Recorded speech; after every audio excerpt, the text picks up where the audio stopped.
नरेंद्र मोदी जब पहली मर्तबा 2014 में देश के प्रधानमंत्री बने तो उन्होंने देश भर में कुल कई दर्जनों स्मार्ट सिटी की अवधारणा को प्रस्तुत किया। स्मार्ट सिटी का मतलब है कि आधारभूत संरचनाओं से उन शहरों को लैस करना है, जिसमें पहले ही फेज में भागलपुर को भी स्मार्ट सिटी का दर्जा मिला। और स्मार्ट सिटी का दर्जा दिए जाने के बाद सबसे पहला जो काम था वो हवाई अड्डा को विकसित करना, हवाई अड्डा से प्लेन को, छोटे प्लेन को उड़ान भरना।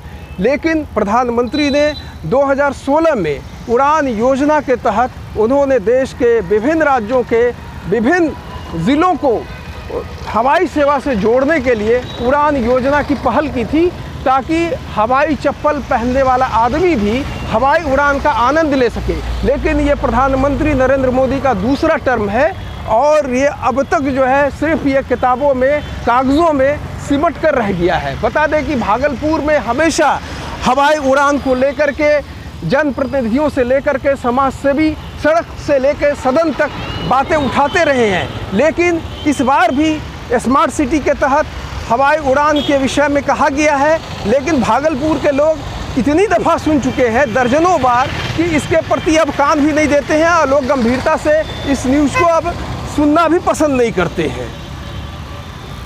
ये भागलपुर हवाई अड्डा के, ये आपके हवाई पट्टी के मैं बीचों बीच खड़ा हूँ। आप देख सकते हैं कि हवाई पट्टी का ये इलाका है और इसी से टेक ऑफ होना है हवाई जहाज़ को, बड़े जहाज़ को, छोटे जहाज़ को। और ये जो रनवे है, रनवे का बहाना बनाया जाता है कि रनवे की माकूल लंबाई नहीं है, जबकि इसकी लंबाई 1 किलोमीटर है और ये लोग कहते हैं कि 1.5 किलोमीटर होना चाहिए। तो इससे पहले 70-75 में, यहाँ तक कि 80 में कलिंगा एयरलाइन का 20 सीटर वाला यहाँ से जहाज़ प्रवास करता था, उड़ा करता था। तो वो फिर कैसे मुमकिन था? वो भी तो उड़ा करता था पहले। लेकिन अब ये भागलपुर में जो हवाई अड्डा, जो यहाँ पर 200 एकड़ का एक बहुत बड़ा इलाका है और ये चारों ओर से घनी आबादी से घिरा हुआ है।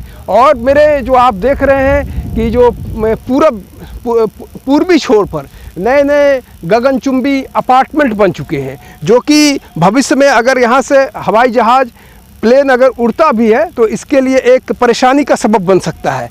और मेरे अब इस तरफ पश्चिम की दिशा में देखेंगे तो वो जो काफ़ी मेरे दूरी पर है, वो आपके एफसीआई का, सरकारी एफसीआई का गोदाम है, सरकारी ज़मीनें हैं।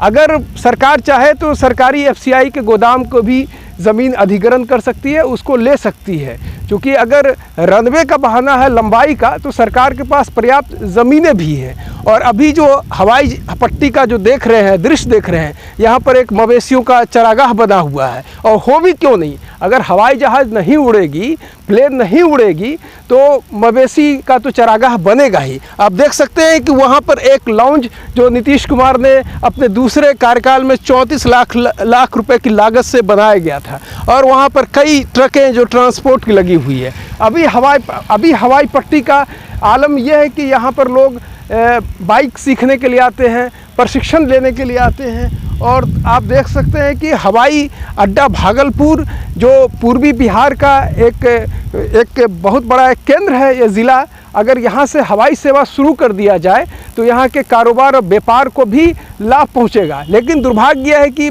भारत सरकार में यहाँ के एक स्थानीय, जो पहले यहाँ से स्वास्थ्य राज्य मंत्री हुआ करते थे, अभी केंद्र में मंत्री है, ये इनका गृह इलाका भी है और काफ़ी कद्दावर माने जाते हैं। लेकिन उन्होंने इस दिशा में कोई प्रयास नहीं किया, सिर्फ लोगों को लॉलीपॉप थमाया। और यहाँ से 2 मरतबा सैयद शाहनवाज हुसैन भी मंत्री रह चुके हैं, केंद्रीय उड्डयन मंत्री, और यहाँ से 2 बार सांसद रहे हैं। लेकिन भागलपुर से वो अपना करीबी जुड़ाव दिखाते हैं। लेकिन जब भी हवाई अड्डे का मसले का बात होता है, जब इस तरह की बातें उठाने का मामला होता है, तो उठाते तो ज़रूर है, लेकिन उस चीज़ को निराकरण के लिए हवाई पट्टी से, भागलपुर से प्लेन उड़े, उस दिशा में कोई सार्थक प्रयास होता दिख नहीं रहा है।